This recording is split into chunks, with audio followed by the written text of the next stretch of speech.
د هر چا نه وي. خوست د اطلاعات او فرهنګ ریاست له لوري د افغاني هنر ورځ د پوهنتون استادانو، لیکوالانو، شاعرانو او ځوانانو پښتون کې ولمانځل شوه.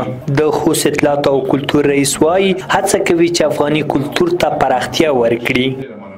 په خوست کې د دغه شمېر تر اوسه پر دومره غوړېدلی نه دی. موږ کوشش دا کوو چې دغه شمېر ډېر شي، نوي استعدادونه پیدا شي او وروزلی شي.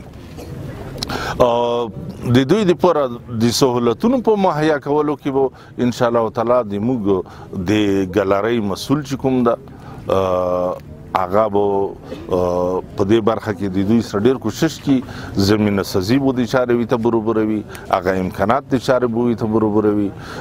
تر کومه ځایه پورې چې د موږ سره امکانات وي، موږ به خپل امکانات د دوی په وخت کې ورکوو. په یاد هنري راټولیدنه کې ګڼ شمېر فرهنګیانو د هنر او هنري ارزښتونو په اړه برخوالو ته په افغاني ټولنه کې څومره اهمیت لري وړاندې کړل. په ورته وخت کې هنرمندان له دولت نه غوښتنه کوي چې له دوی سره د هنر په برخه کې همکاري وکړي.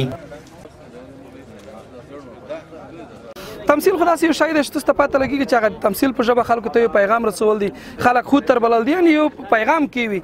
عموم کې به د دې موږ په تمثیل نه دومره ته وایم چې الحمدلله موږ د ډېر وخت نه کېږي چې په خوست کې ممثلینو یې د سره کور کو اطلاعات فرهنګ ریاست مربوط یو. نو موږ هر وخت غواړو چې موږ د خپل تمثیل نه خلکو ته یو څه ور وښیو، هغه څه چې پټ دي موږ خلکو ته افشا کړو، چې مثال بد نواقص دي، بد خبرې دي. په یاد لمانځ غونډه کې د افغاني کلتور هنري نندارتون هم جوړ شوی و چې پکې ګڼ شمېر هنري اثار، کتابونه، انځورونه او افغاني لاسي صنایع نندارې ته وړاندې شول.